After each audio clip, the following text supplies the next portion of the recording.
El enfoque punitivista del Estado se asocia normativamente con la privación de la libertad, en consecuencia, en busca de justicia. Consideramos que en un momento, en una actualidad contemporánea, pues sin duda alguna debe ser replanteado, ¿verdad? Porque la cárcel, en su forma actual dentro de las sociedades contemporáneas, ha demostrado empíricamente que no logra la rehabilitación, tampoco la integración social, sino perpetúa ciclos de violencia y estigmatización.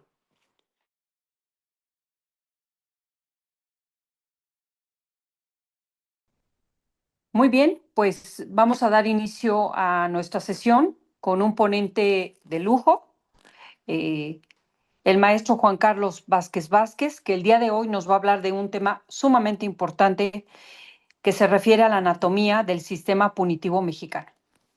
Les vamos a pedir su paciencia porque vamos a utilizar esta misma cámara, tanto el maestro Juan Carlos Vázquez Vázquez como su servidora, para efecto de que no se vicie el sonido. Voy a leer algunos aspectos de la reseña de la semblanza curricular del maestro Juan Carlos Vázquez Vázquez. Él es abogado, titular del despacho Juan Carlos Vázquez Vázquez, Abogados Asociados, Asesoría y Servicios de Litigio Estratégico. Esta firma legal se especializa en litigio en derechos humanos, derecho constitucional y amparo, derecho penal y procesal penal, y en el sistema anticorrupción. Juan Carlos Vázquez Vázquez es licenciado en Derecho, egresado del Departamento de Derecho de la Universidad Autónoma de Tlaxcala, con especialidad en Seguridad Pública, en la generación 93-98. Don Juan Carlos Vázquez Vázquez ha obtenido un máster en Derecho Penal, egresado del Centro de Investigaciones Jurídicas, División de Estudios de Posgrado del Departamento de Derecho y Ciencias Políticas de la Universidad Autónoma de Tlaxcala en la generación 2000. En el servicio público, Juan Carlos Vázquez Vázquez ha tenido una gran trayectoria. Él ha sido director jurídico de la Delegación Federal del INSEN en Tlaxcala en el 2001, representante del Procurador de la Defensa del Anciano en el estado de Tlaxcala, adscrito a la Delegación de Tlaxcala del INAPAM, antes INSEN. Juan Carlos ha sido abogado especializado adscrito a la Subdelegación Jurídica de la Procuraduría Federal de Protección al Ambiente. Juan Carlos Vázquez Vázquez ha sido agente del Ministerio Público de la Federación en la Procuraduría General de la República en el 2004, fiscal especial en la Procuraduría General de la República 2006 y en el año 2007, por su destacada labor como agente del Ministerio Público de la Federación, recibió el reconocimiento al desempeño ministerial que le fue otorgado por el Procurador General de la República.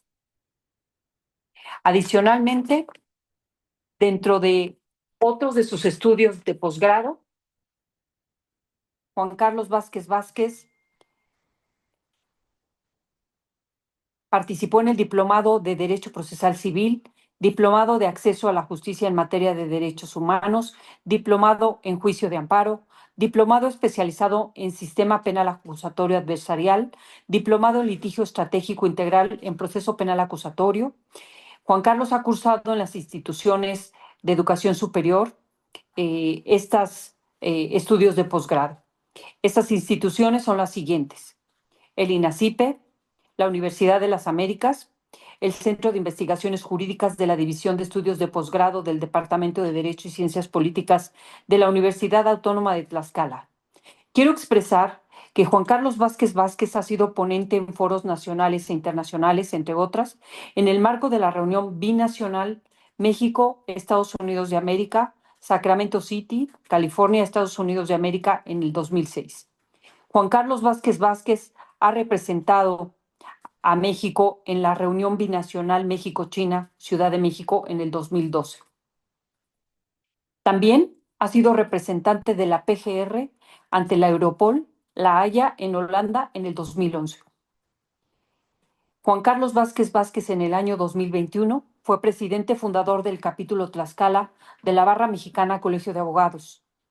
Y en el año 2024, Juan Carlos Vázquez Vázquez funge como consejero nacional y secretario del Consejo Directivo de la Orden Mexicana Colegio de la Abogacía en la Ciudad de México. Sin más, doy la bienvenida a Juan Carlos Vázquez Vázquez, quien nos acompaña en esta extraordinaria sesión. Me da mucho gusto saludarles a todos y aprecio Sí, mucho, fuerte y claro. gracias, aprecio mucho esta cordial invitación y las palabras que nos ha expresado nuestra presidenta, la maestra Cristina Vizcaíno Díaz. Me siento altamente congratulado y bueno, parte de la experiencia que hemos compartido es parte de lo que nos ha interesado y apasionado el derecho. Y en ese sentido, para avanzar en la exposición, eh, me permití elaborarles una presentación acerca de la anatomía del sistema punitivo mexicano. Le pusimos anatomía porque, como ya lo hemos establecido por ahí en un flyer, el punitivismo tiene que ver con un conjunto de leyes, instituciones y mecanismos que tiene el Estado para castigar a quien infringe la ley. Pero es importante entender que el punitivismo es la herramienta del derecho penal con la que se castigan las conductas que se consideran faltas ante la ley y a las cuales pues, llamamos comúnmente delitos. Como ustedes saben, el monopolio del uso o el monopolio legítimo del uso de la fuerza recae en el Ministerio Público y que pues representa el derecho del Estado a aplicar las sanciones y que también pues simboliza la transferencia de la capacidad de violencia desde el ámbito individual a la autoridad central para lograr el bien común. Y bueno, como ustedes saben, hay una crítica constante acerca del punitivismo que dicen, entre otras cosas, que efectivamente el punitivismo tiende a ser más severo con los segmentos más vulnerables de una sociedad. Y entonces tiene muchas críticas el punitivismo en este sentido, que pues sin duda alguna busca mecanismos de defensa y de orden que realmente protejan a todas las personas integrantes sin distinción. Y ese es uno de los problemas que se le critica al punitivismo. El enfoque punitivista del Estado se asocia normativamente con la privación de la libertad, en consecuencia, en busca de justicia. Consideramos que en un momento, en una actualidad contemporánea, pues sin duda alguna debe ser replanteado, ¿verdad? Porque la cárcel, en su forma actual dentro de las sociedades contemporáneas, ha demostrado empíricamente que no logra la rehabilitación, tampoco la integración social, sino perpetúa ciclos de violencia y estigmatización. Quiero decirles que el enfoque punitivista del Estado se asocia normativamente, ¿verdad?, con expresiones que tienen que ver con el jus puniendi, que es propiamente ese conjunto de leyes, instituciones y mecanismos, y es la facultad propiamente que tiene el Estado para castigar. Y bueno, lo hace a través de el derecho penal. Y hay sin duda unas diversas categorías que conlleva sanciones, la prisión, multas, etcétera, y que a la vez involucra no solo la aplicación del derecho penal, sino también el derecho administrativo actuando como un mecanismo de control social. Cuando se suscita una transgresión a la ley o en este caso pusimos a una comisión, ante la comisión de una falta.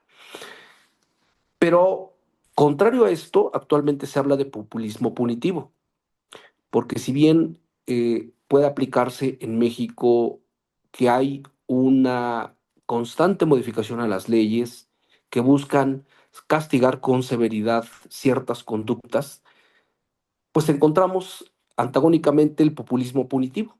El populismo punitivo es un concepto que fue acuñado por primera vez en un artículo de Anthony Bottoms, quien aludía al populismo punitivo como algo que surgía de tanto en tanto en la política en los países, por supuesto, europeos, en este caso de la literatura inglesa, y que compite con otras dinámicas y tendencias político-criminales. Y así, vamos a ver a diversos autores como Julian Roberts, John Bratt, que van hablando acerca de diversas doctrinas y por supuesto se va buscando una opción distinta al punitivismo. Y encontramos el populismo punitivo, una definición que es propiamente el discurso, permítame mover esto un poquito, el discurso político que pretende acabar con la criminalidad y la percepción de impunidad hacia los criminales mediante el aumento de las penas y los delitos que ameritan penas privativas de la libertad, valiéndose de las noticias de los medios de comunicación amarillistas y el rencor de ciertos grupos sociales o de la ciudadanía en general hacia la delincuencia, con el objetivo de obtener dividendos electorales en tiempos electorales o legitimidad en situaciones de crisis social, aun cuando dichas medidas no sean efectivas. Y entonces encontramos eh, que hay situaciones en las cuales podemos ver materialmente ese populismo punitivo. Y una de ellas es, por ejemplo, a través de las redes sociales. Lo asentamos en la presentación, eh, a través de diversos comunicadores, influencers, que mediante la exposición en espacios virtuales o también diversos medios, pues sirven precisamente a los fines de la criminología mediática, a partir precisamente de la difusión de información que en la mayoría pues se carece de conocimientos especializados. Cuando decimos a esos conocimientos especializados es en la etapa procesal a la que se encuentra una persona. Ha habido, sin duda alguna, avances en materia de comunicadores profesionales que han tomado cursos, capacitaciones para entender eh, qué etapa procesal está viviendo una persona sujeta a una medida cautelar, qué es una medida cautelar, el principio de presunción de inocencia, situaciones que vemos que en el rostro se ponen algunas franjas oscuras para no estigmatizar, ¿no? Pero es común este tipo de propaganda, sin duda alguna, que aprovecha la furia social y en consecuencia la adicción emotivista en las redes sociales. Consideramos en consecuencia que es viable todavía hablar del derecho penal mínimo como no como la única opción para hacer frente al populismo punitivo, pero también es cierto que ante la situación, por ejemplo, en México, no es prudente ya o es inviable hablar de un abolicionismo hacia el punitivismo, ¿no? No podemos decir que se proceda a eliminar porque las situaciones son distintas. Pero bueno, eso es en lo que conlleva a este análisis del punitivismo. Y vamos a ver que a partir del 2025 ha habido una serie de reformas a las leyes que involucran, por supuesto, esa identificación o característica propia que nos dirá si se trata de un punitivismo, digamos, eh, doctrinario o estamos hablando de un populismo punitivo. Entonces vamos a entender ahora que, por ejemplo, en la ley de la Guardia Nacional fue recientemente reformada y, bueno, se promulgó el 16 de julio del 2025. Y ahí entendemos ahora que en el caso de la Guardia Nacional se observa que quien tiene la titularidad de el conjunto de acciones que tiene que hacer la Guardia Nacional, pues involucra propiamente a la Secretaría de la Defensa Nacional y conlleva, por supuesto, la participación de la persona titular, que es la que en su momento va a determinar diversas acciones. Aquí, para no entrar en una lectura de artículos, yo me permití poner aquí algunos de los artículos donde nos permiten identificar hacia dónde va esa tendencia del sistema penal mexicano, ¿no? Y encontramos por ahí algunos elementos, por ejemplo, que permiten en el artículo 7, por ejemplo, determinar que la Guardia Nacional tiene como objetivo o uno de sus fines es prevenir la comisión de delitos. Fíjense qué importante, prevenir la comisión de delitos y faltas administrativas a través de la realización de trabajos de investigación e inteligencia en coordinación con el Consejo Nacional de Inteligencia en Seguridad Pública y el Secretario Ejecutivo. Otro de la fracción tercera, por ejemplo, de ese artículo 7, dice, investigar, es uno de los atribuciones que tiene, es investigar la comisión de delitos bajo la conducción y mando del Ministerio Público competente. Entonces ya observamos aquí que si en términos del artículo 21 de la Constitución establece que originalmente el Ministerio Público es el que tiene el monopolio de la investigación, también sí es cierto que se podrá auxiliar de la Guardia Nacional, quien tiene ahora amplias facultades. Si ustedes hacen un análisis en estos artículos que les relaciono, de diversos fines, de diversos objetivos, de diversas facultades y atribuciones que le permiten hacer un trabajo ya similar a la policía de investigación que depende comúnmente de las fiscalías. Y, por ejemplo, en el artículo noveno encontramos prevenir la comisión de delitos, pero a su vez llevar a cabo operaciones encubiertas y de usuarios simulados para la investigación preventiva del delito. Asimismo, realizar bajo el mando y conducción del Ministerio Público la investigación que resulte de esas operaciones. Es decir, se advierte que primero hace las operaciones o que puede hacer las operaciones bajo encomienda. Ya más adelante lo veremos, pero en la ley de delincuencia organizada se habla también de la facultad de la unidad especializada en materia de este delito para proceder a realizar también labores de encubierta. Otro de las facultades que tiene es informar a la persona al momento de su detención. Eso ya involucra propiamente una posibilidad de que elementos de la Guardia Nacional detengan a una persona en flagrancia. Y por supuesto dice recibir las denuncias sobre hechos que puedan ser constitutivos de delitos en términos de los dispuestos en el Código Nacional de Procedimientos Penales y las demás disposiciones aplicables. También realizar el registro inmediato de la detención, preservar el lugar de los hechos y del hallazgo y, en consecuencia, recolectar y resguardar objetos relacionados con la investigación del delito.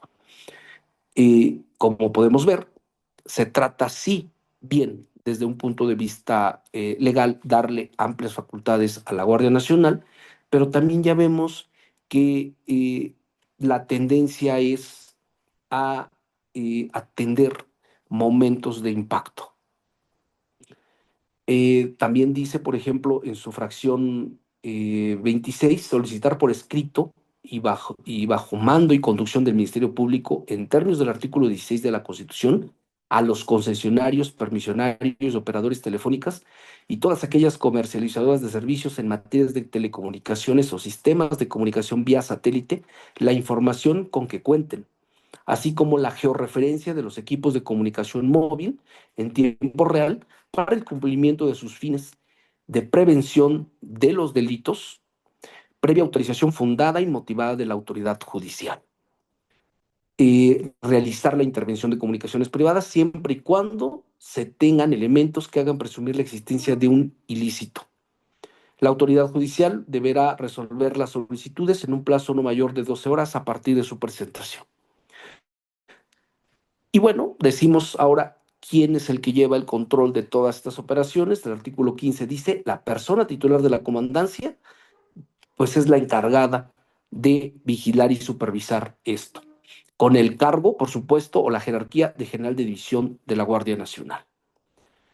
Y nos dice, en consecuencia, también que dentro de sus facultades que tiene, pues es ejercer el mando de la Guardia Nacional, coordinar, administrar, capacitar, dirigir y supervisar a la Guardia Nacional. Y ahí tenemos por el momento una autoridad que viene siendo la Guardia Nacional con facultades y con suficientes eh, facultades para poder realizar actos de investigación.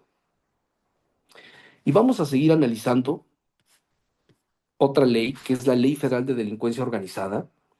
En esta ley es importante, ya hacíamos referencia hace un momento de algunas de las actuaciones de la presentación, y decíamos que recientemente se reformó diversos artículos que relacionan con el delito de extorsión y en consecuencia vinculan con la nueva ley general para prevenir, investigar y sancionar los delitos en materia de extorsión.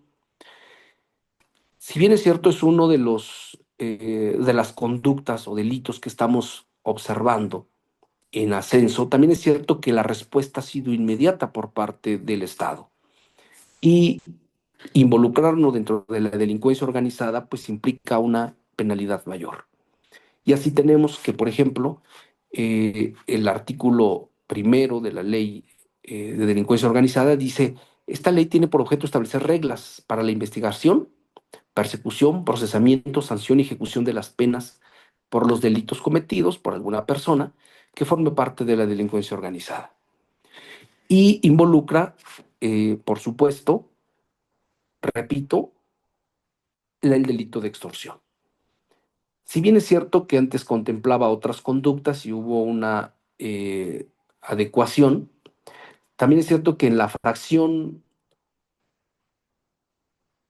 es la fracción onceava del artículo 2, establece los delitos previstos en la Ley General para prevenir, investigar y sancionar los delitos en materia de extorsión. ¿Y qué nos decía el artículo? ¿Qué nos dice el artículo 2? Cuando tres o más personas se organicen, de hecho, para realizar en forma permanente reiterada conductas que por sí o unidas a otras tienen como fin o resultado cometer alguno de los delitos siguientes.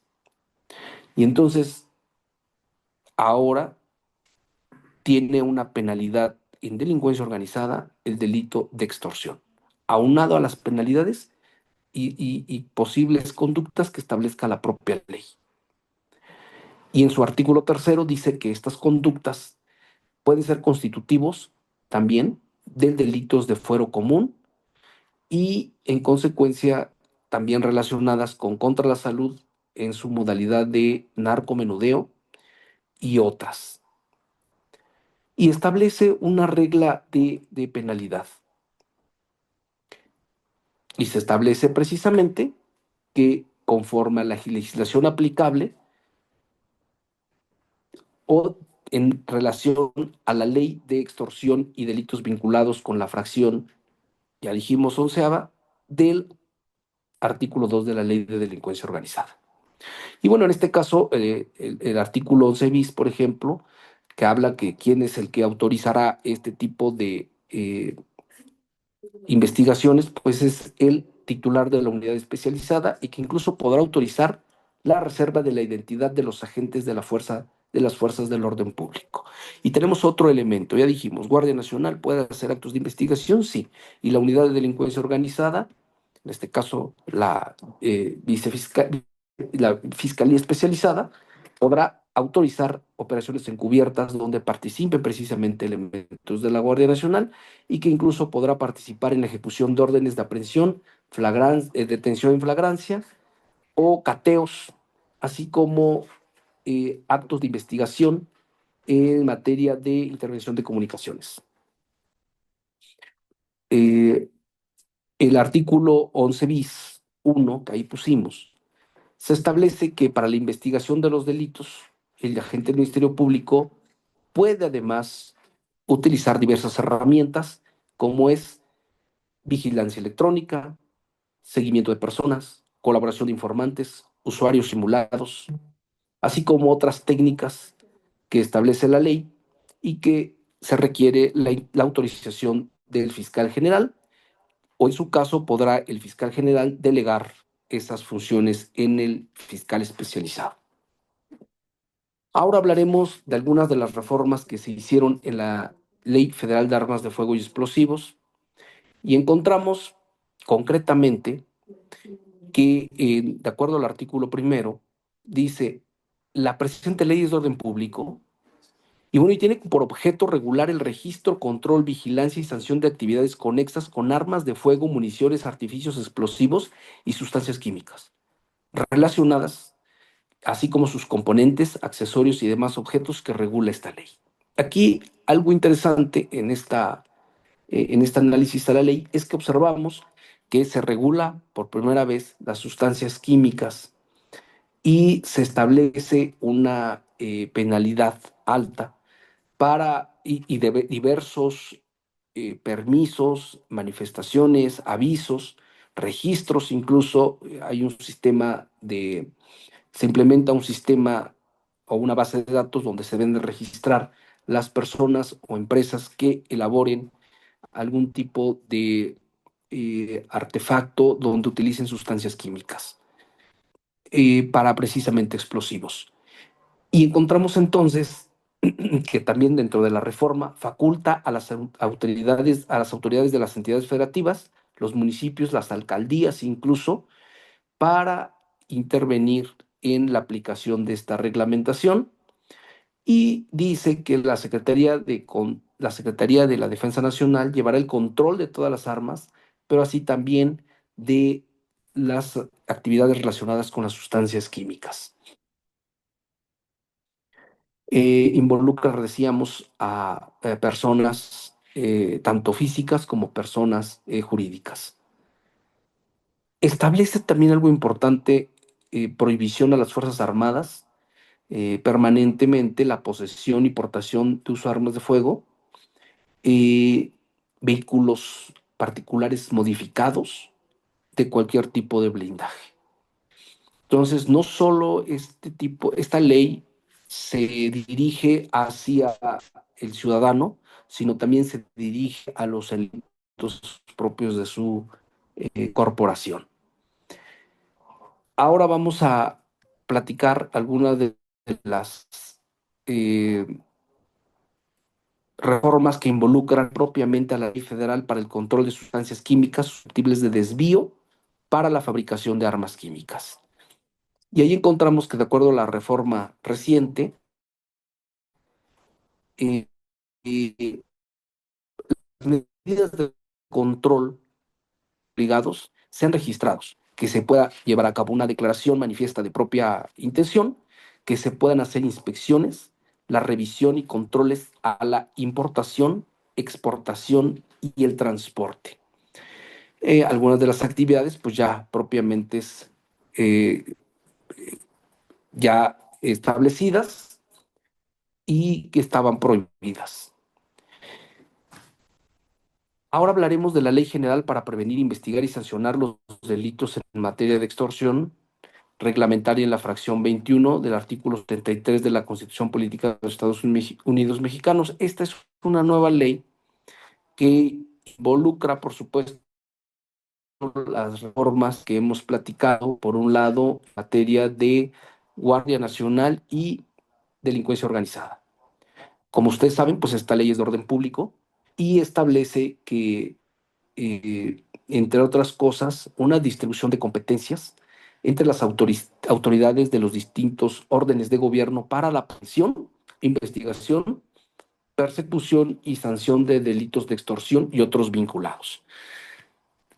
Aquí les establecemos algunos de los artículos que tienen mucho interés y que involucran, por supuesto, el delito de extorsión y que tiene que ver con que puede ser investigado en el ámbito federal como en el ámbito local.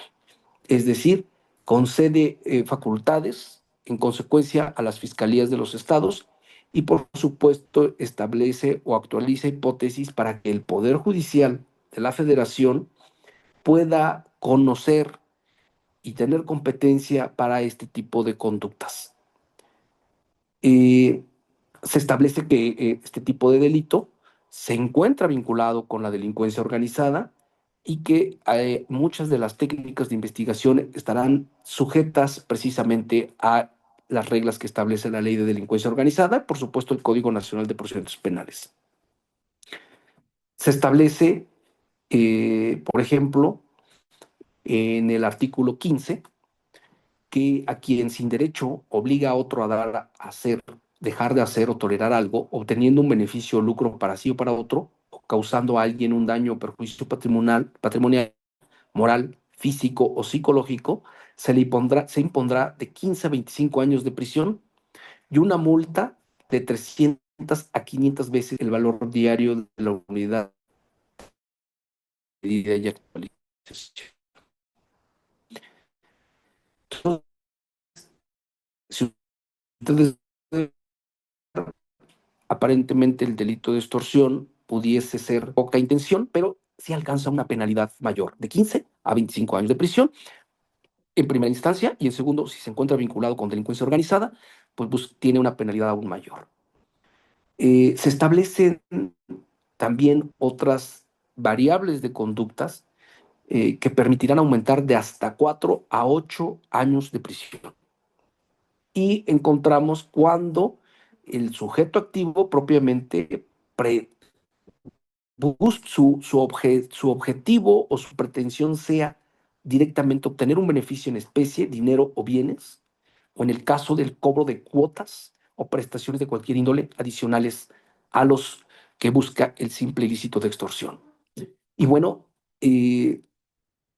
también tiene un aumento en la penalidad cuando se relacionen actividades comerciales, empresariales, industriales, agrícolas, ganaderas, pesqueras o servicios públicos o privados.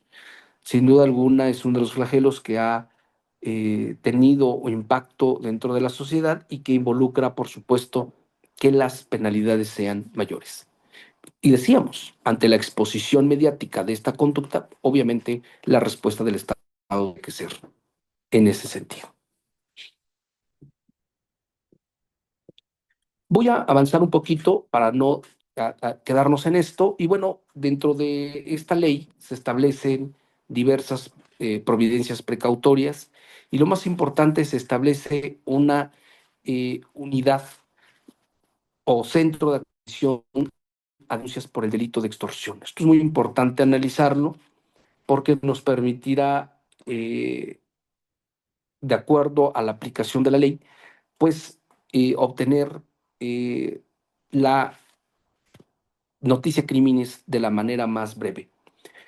Eh, ¿Qué otros delitos se establecen al delito de extorsión en esta ley? Pues a quien divulgue información reservada o confidencial contenida en la carpeta de investigación, con conductas sancionadas por esta ley, y a quien revele actos o técnicas aplicadas a la investigación o persecución de las conductas previstas en la presente ley. Y en este caso nos dice que, de acuerdo al artículo 20, se aplicará pena de 4 a 16 años de prisión y multa de 500 a 4,000 veces el valor diario de la UMA a la persona servidora pública que ilícitamente o sin motivo fundado realice las conductas ya señaladas. Esta ley, sin duda, merece, creo, una sesión especial que debemos de considerar para entender sus alcances y objetivos. La verdad es una ley muy interesante desde el punto de vista de la víctima. Decíamos también eh, que dentro de bueno, avanzaremos con la Ley General del Sistema Nacional de Seguridad Pública, y esta también se involucró en las reformas de 2025, donde, por supuesto, se establece que la presente ley es de orden y que permite, obviamente, su observancia en todo el territorio nacional y que establece diversas distribuciones de competencias, coordinación y cooperación entre instituciones en los tres órganos de gobierno, pero bajo los lineamientos que establece el artículo 21, como es que el Ministerio Público.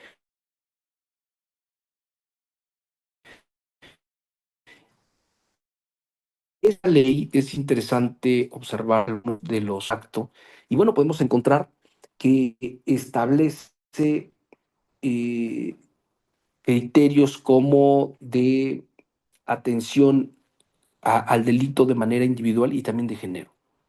Es importante establecer que el mando que lleva y la jerarquía de la aplicación de esta ley, pues involucra al Consejo Nacional de Seguridad y, por supuesto, a las instituciones policiales que dependen directamente, pues, de la Secretaría, en este caso, a la Guardia Nacional, que es Secretaría de la Defensa Nacional. Por supuesto, bajo ciertos mandatos del Ministerio Público que dependen de la Fiscalía General de la República.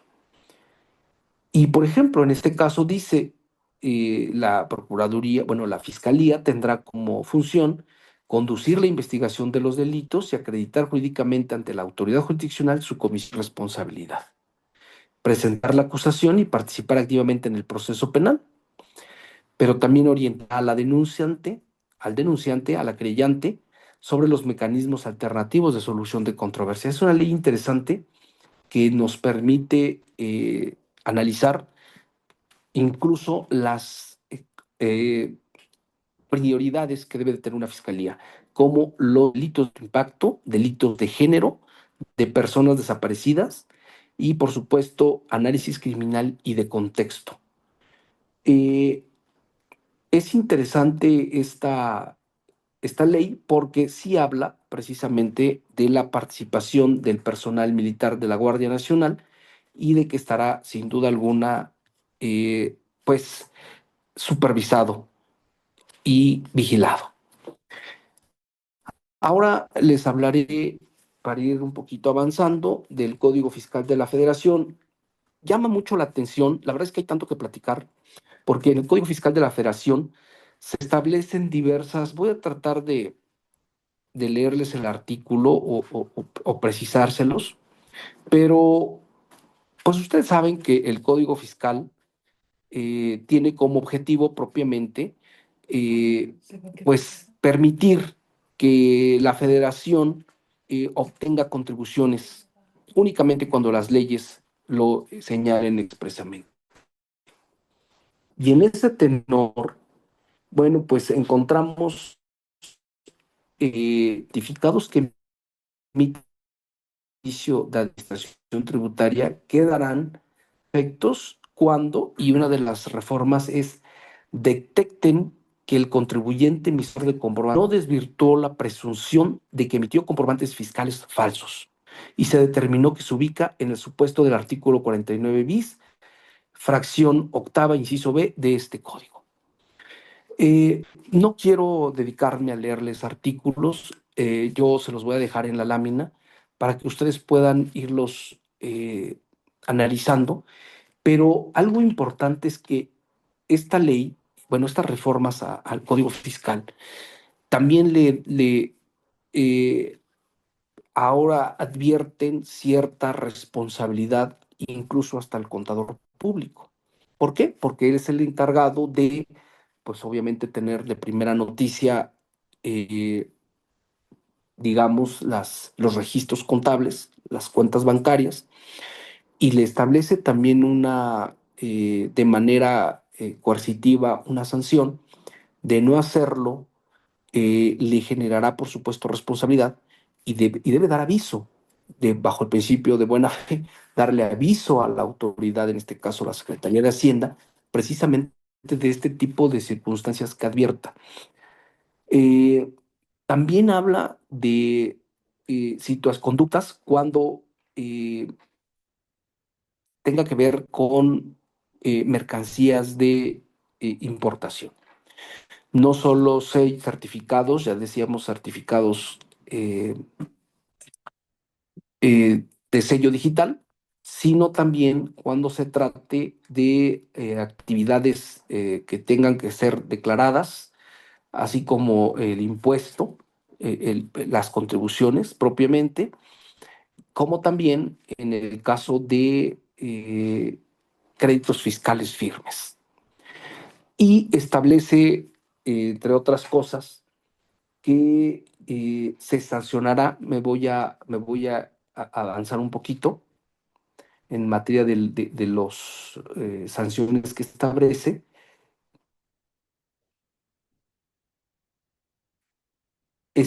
propiamente penalidades que han ido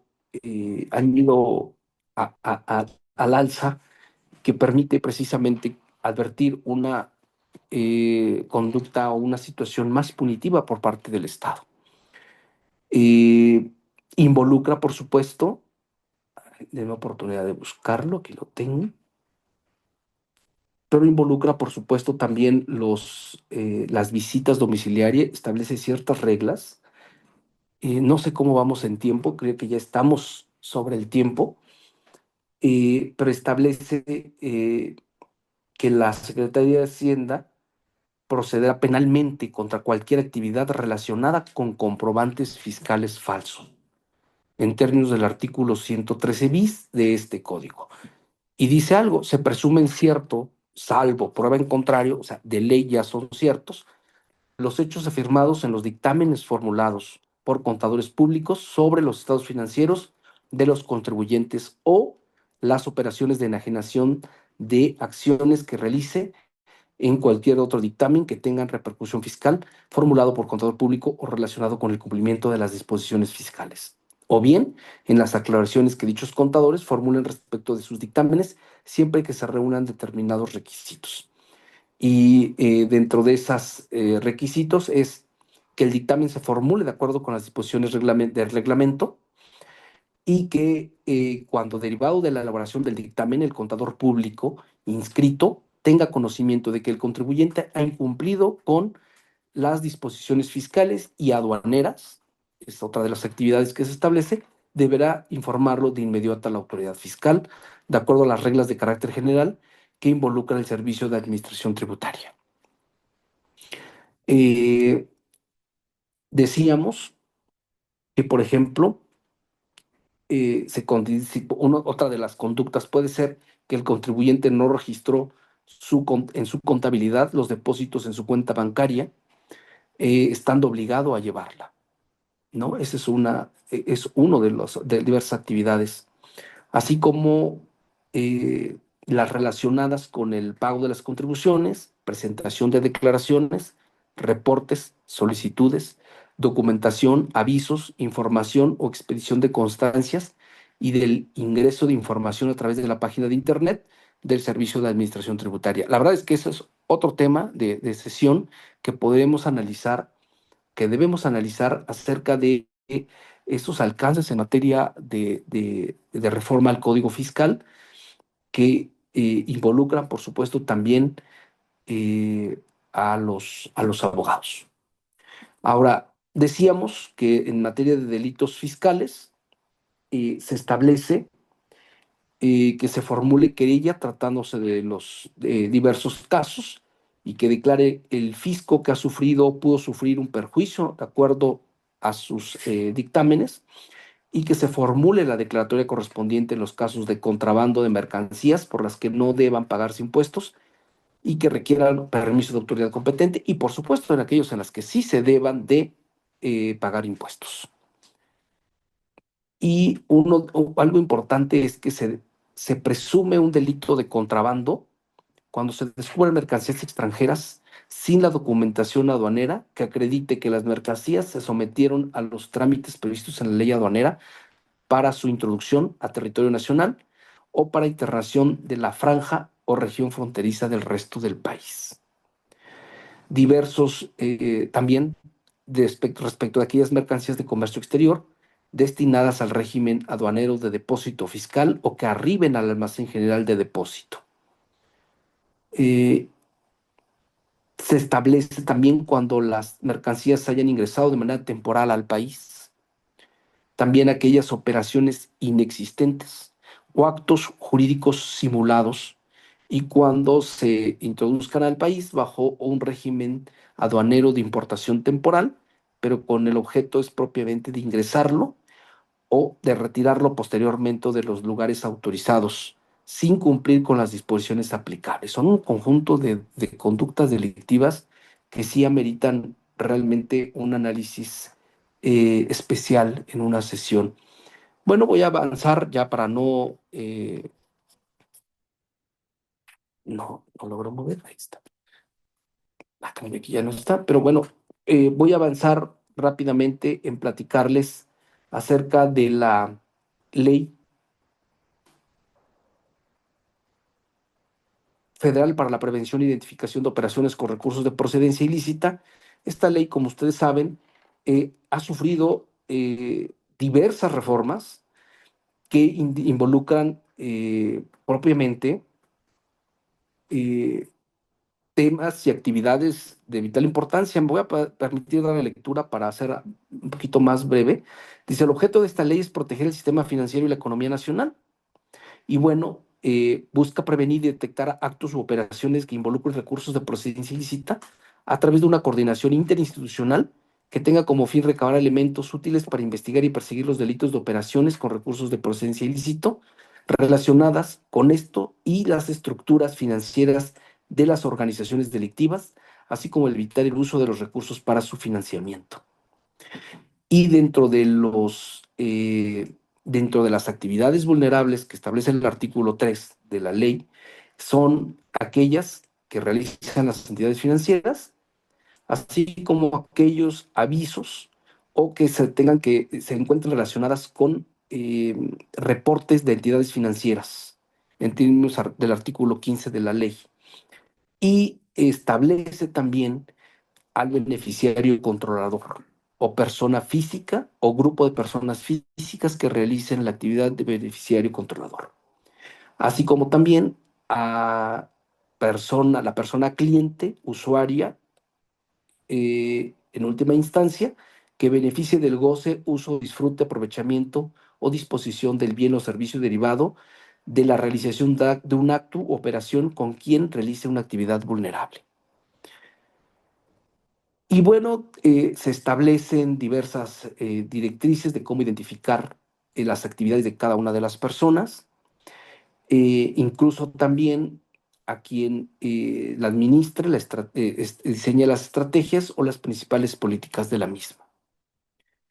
Eh, Establece también esta ley que existen actividades o posibles actividades que involucren a los desarrollos inmobiliarios. Por ejemplo, en cuanto a proyectos de construcción de inmuebles o fraccionamiento de lotes destinados a su venta y renta. Y eso entonces involucra otra situación, involucra propiamente a los notarios o fedatarios, quienes tienen conocimiento y hacen ese tipo de operaciones, así como también a los abogados, ¿no? Que nos involucra en la realización de estas gestiones.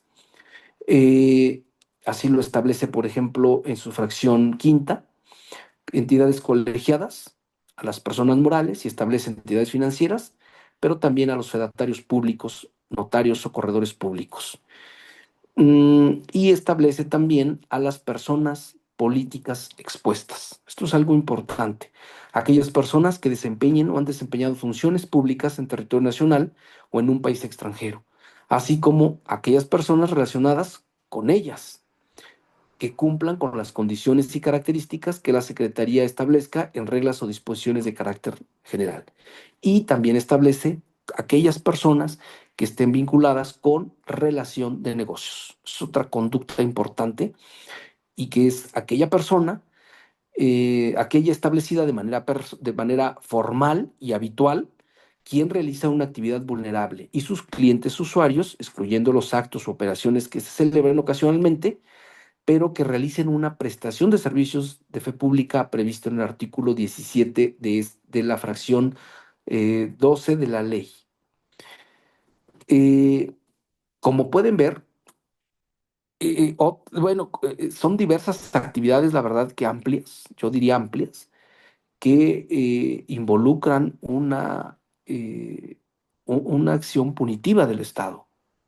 Otra es, por ejemplo, el riesgo a la probabilidad de que las actividades vulnerables puedan ser utilizadas para llevar a cabo operaciones a través de los cuales se realicen delitos de operaciones con recursos de procedencia ilícita y que beneficien a las estructuras financieras de organizaciones delictivas, ¿no? Entonces ahí encontramos hasta un simple depósito, ¿no? Entonces es importante, creo yo también, que esta sesión que sea como una introducción de todo lo que podemos analizar en diferentes sesiones en materia de de derecho penal y, por supuesto, involucran el sistema punitivo como sus herramientas o sus mecanismos que tiene el Estado para sancionar a quien infringe la ley. No quiero abundarlos más, ya veo que son las 7:10. Quiero dar por concluida esta sesión. Si no tienen mayores dudas, con gusto estaremos a sus órdenes. Préstame ese. Bueno, pues muchas gracias. Agradecemos al maestro Juan Carlos Vázquez Vázquez esta brillante exposición que nos ha compartido. Voy a leer algunas preguntas que tenemos ya formuladas en el chat de la membresía.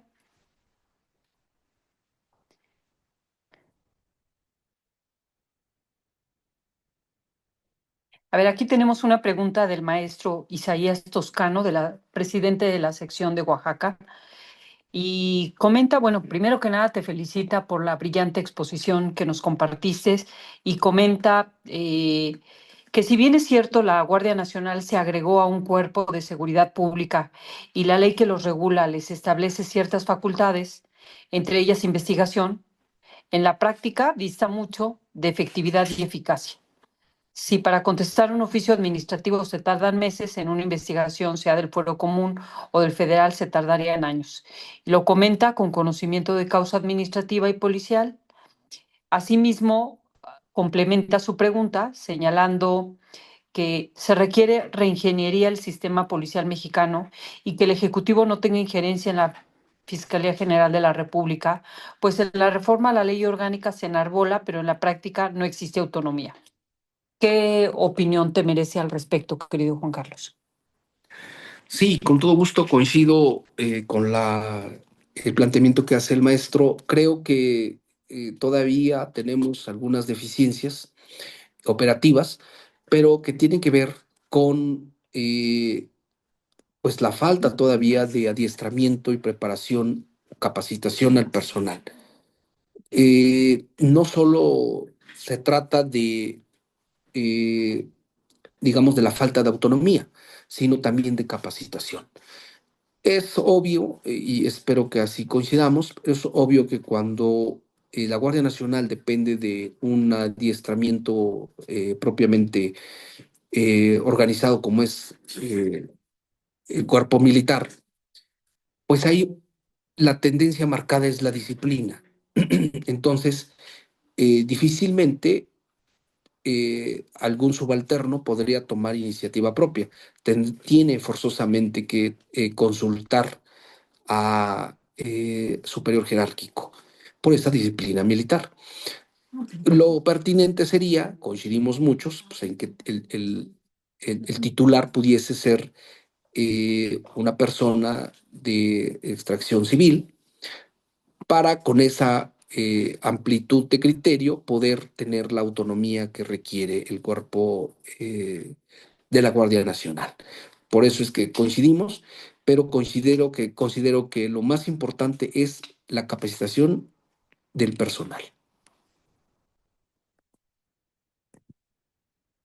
Muchas gracias, querido Juan Carlos. Y bueno, aquí hay una pregunta que a mí me queja porque veo que el sistema, que la anatomía punitiva del sistema penal mexicano involucra no solamente cuestiones de extorsión, sino involucra también ya cuestiones de delitos más formales que pueden ser ejecutados a partir de la administración de la administración de las empresas.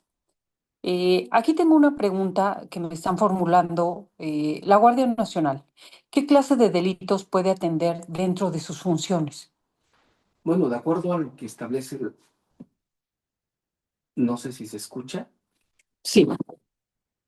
de acuerdo a lo que establece la ley propiamente, pues tiene amplias facultades la Guardia Nacional bajo el concepto de coordinación, digamos, en los órdenes de gobierno, por un lado, a nivel federal, a nivel estatal y a nivel municipal.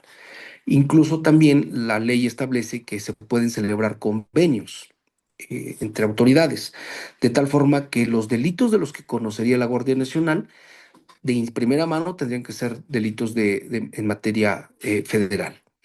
pero cuando hay operativos, digamos, conjuntos con el Estado, comúnmente pueden efectivamente detener a una persona en flagrancia y eso implica que siempre que tenga la Guardia Nacional conocimiento o advierta la existencia de un delito, pueda detener.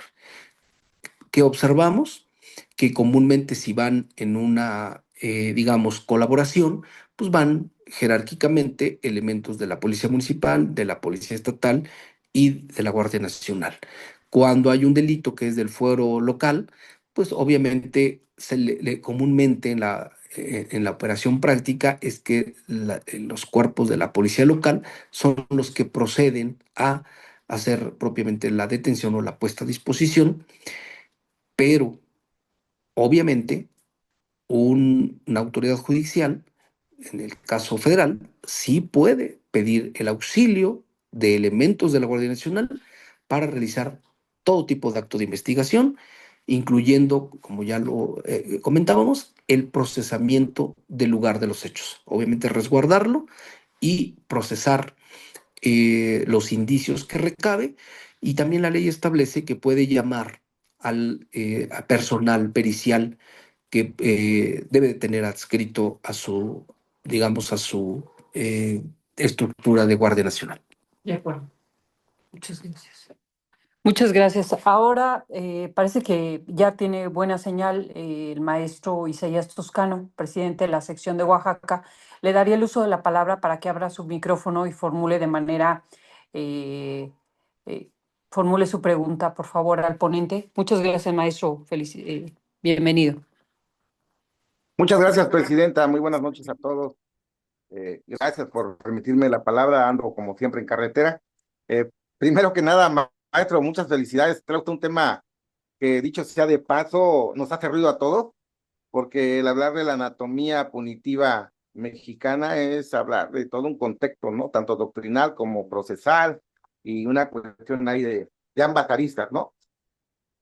Mi comentario, bueno, tal vez hay unas reflexiones, maestro, de su parte. Yo siempre he dicho que una policía de investigación es una policía de carrera, es una policía con amplio conocimiento, sobre todo lo que respecta a la Policía Federal Ministerial.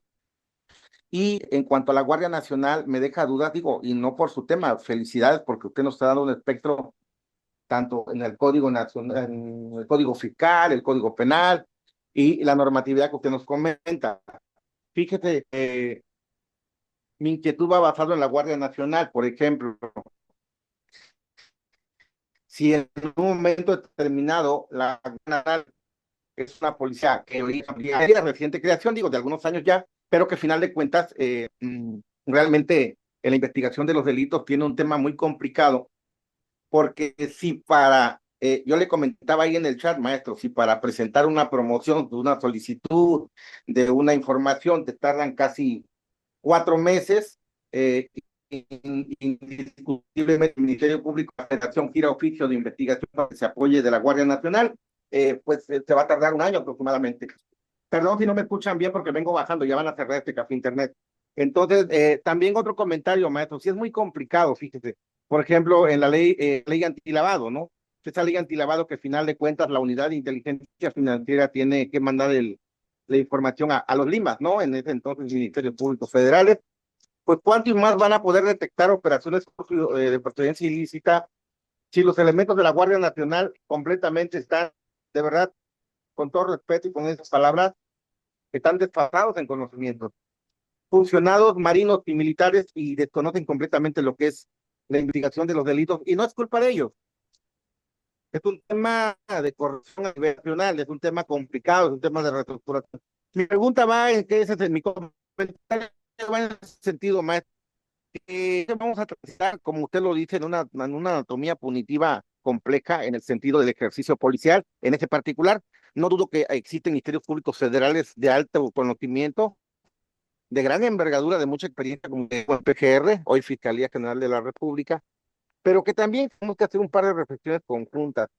Para que haya una verdadera investigación se requieren verdaderos investigadores. Y Se corta un poquito la señal, maestro. Bueno, De quiero, verdad, le digo porque sí, comúnmente, bueno, ¿sí me escuchan? sí lo escucho, sí lo escucho. Porque comúnmente, querido maestro, amigos, amigas, estar en carreteras, ver sus puntos de revisiones. El Ministerio Público Federal casi no hace operativos hoy en día, maestro. Creo que usted tiene mucha experiencia en eso. Ya no hacen operativos los ministerios públicos federales, se la pasan en la oficina, digo, vinculando a detenidos, a imputados. Pero al final de cuentas, creo que es una reflexión, maestro, que esta policía o esta Guardia Nacional Bifronte que trae parte civil, parte militar, le falta mucho y creo que ojalá, hoy con la presidenta de la República, con el secretario Harfuch y con el mando militar, puedan actualizar a sus elementos y llevarlos a buen puerto. Con esto me despido, maestro. Muchísimas gracias. Un fuerte abrazo, muchas felicidades. Digo, usted fue Ministerio Público Federal, fue Lima. Usted conoce bien el tema de los 103, conoce bien el tema de la gente de fiscalía. Entonces, maestro, le mando un fuerte abrazo con mucho cariño. Presidenta, muchas gracias por permitirme y una disculpa que ando aquí siempre batallando con mi señal. No, maestro, muchas gracias por su comentario. Sin duda alguna coincidimos. Reitero, la situación de tener esa adscripción al área militar, los elementos de la Guardia Nacional, pues se encuentran indiscutiblemente bajo una disciplina militar. Lo correcto sería adscribirla al área civil para que puedan propiamente tanto el mando como los elementos tener un poquito más de autonomía, sin duda alguna, y obviamente involucra mayor capacitación al personal. Eso es necesario. Coincidimos totalmente. Muchas gracias, maestro. Maestro, muchas gracias. Fuerte abrazo. Presidenta, gracias. Muchas gracias, maestro Isaías Toscano. Bueno, pues parece que ya no tenemos ninguna pregunta en el chat. Estoy verificando. Marta Janet Castañeda felicita al ponente por la exposición, por la brillante exposición. Y tenemos aquí también una felicitación del maestro Juan Manuel Alonso y hace una pregunta. Maestro Juan Manuel Alonso, quisiera hacerla, abrir su micrófono y hacer la pregunta o quiere que la lea. Si me hace el favor de leerla, presidenta, buenas noches Con, de nueva cuenta a todos. con Traigo mucho gusto, también, vengo maestro. manejando, traigo algunos problemillas también con el Con internet. mucho gusto. Claro que sí, maestro. Claro que sí. Su pregunta sería, en este universo complejo de la anatomía punitiva del sistema penal mexicano, ¿qué medidas está contemplando o debería contemplar la autoridad con el tema de la inteligencia artificial y sus implicaciones en la generación de delitos de cualquier orden y ámbito, llámese fuero común o fuero federal? Bueno, ya por el tiempo no abordé algo que también involucra, pero es precisamente la ciberdelincuencia. Tiene que ver también con criptomonedas, pero sí, sin duda alguna, en esta reforma del 2025 sí observamos varias actividades que estaban no relacionadas o no tipificadas en la ley, y bueno, ahora las tenemos. Entonces creo que lo que ahora se requiere son dos aspectos. Por un lado, que la autoridad se prepare, que la autoridad tenga esa capacitación constante y actualización, porque muchas de las ocasiones, lo sabemos, los elementos de la delincuencia organizada van más capacitados que la autoridad. Y el otro aspecto es que los abogados tengamos también mayor preparación. ¿Para qué? Para poder advertir que se cumplan de acuerdo a los principios de presunción de inocencia, debido proceso y otras garantías de seguridad y de justicia para poder hacer una ponderación y ver que efectivamente se cumplan los lineamientos y los protocolos, ¿no? Y no se incurra en un abuso o en una violación a los derechos. Entonces, creo yo que sí, estas leyes sí involucran algunas conductas en materia de ciberdelincuencia. Muchas gracias, querido Juan Carlos. Ahora la consejera Miriam Constantino te felicita también por esta extraordinaria disertación. Y la duda que tiene Miriam es la siguiente. Pregunta, en tu opinión, ¿la reforma fiscal, hablando de la pena privativa de libertad, es violatoria del derecho humano de presunción de inocencia?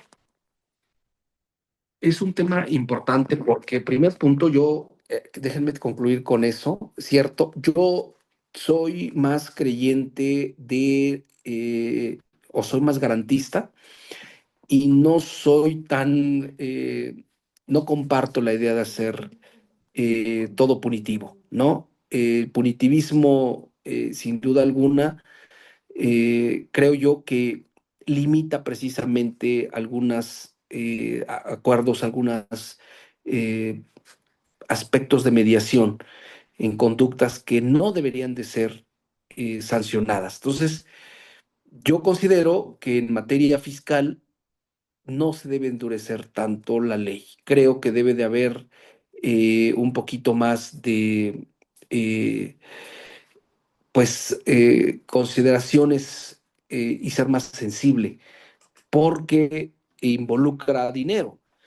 Y después México viene y el mundo viene de una pandemia donde hubo un colapso en muchas actividades económicas, donde hubo un descenso y en consecuencia de repente endurecer los aspectos fiscales es una muestra del punitivismo que está teniendo el Estado. Entonces, sin duda alguna, eh, digamos que sí es muy grave querer sancionar y hacer punitivo todo tipo de conducta, y más en materia fiscal, pero desde el punto de vista legal, como ya hubo una reforma y como la Constitución sí lo establece, la legislación secundaria sí lo establece, pues ya no hay una situación ilegal.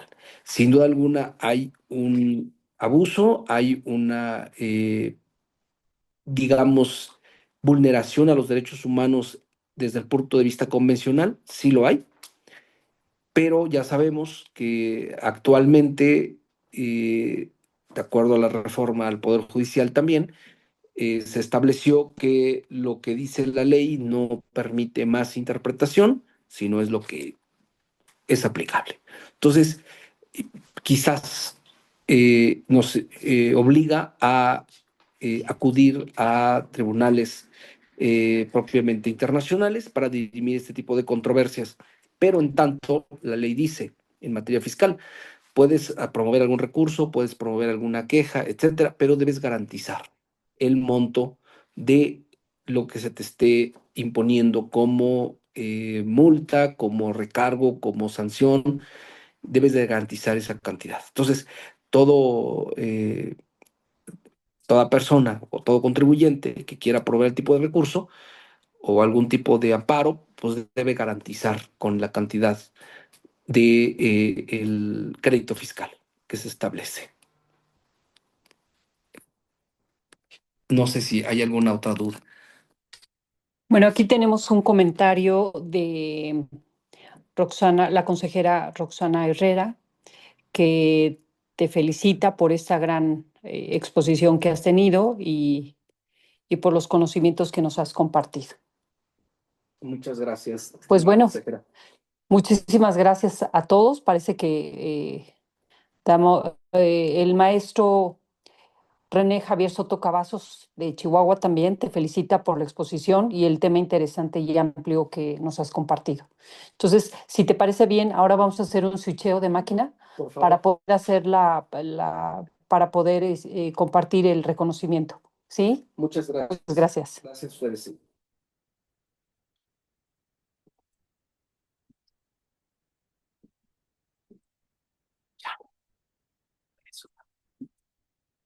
Si quieres, ya está abierta, ¿no?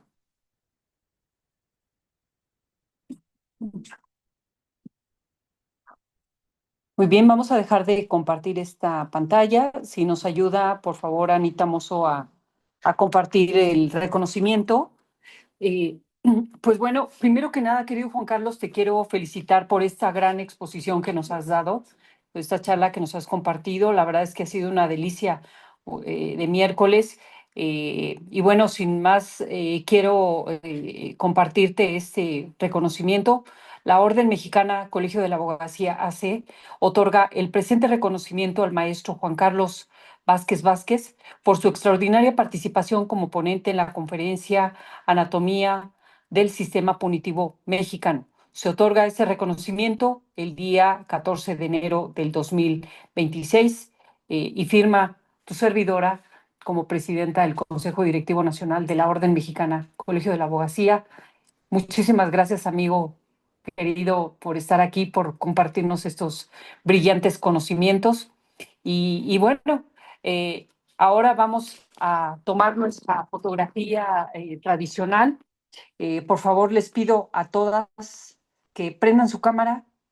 Vamos a tomar esta fotografía para constancia de que estuvimos aquí y de que estamos participando fuertemente con el colegio. Muchas gracias.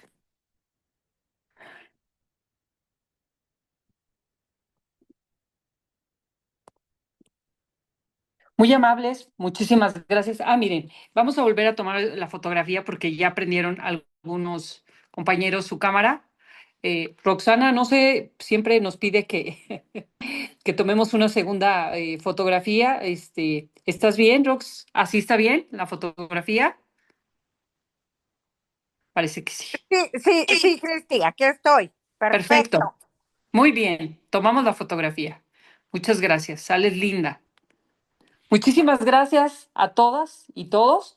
Nos vemos el siguiente miércoles para nuestra sesión de educación jurídica continua y les recuerdo que es muy importante participar en las sesiones de educación jurídica continua a fin de que a finales del 2026 puedan ustedes obtener su acreditación anual por su participación en este tipo de sesiones. Muchísimas gracias. Les mando un fuerte abrazo. Nos vemos el siguiente miércoles.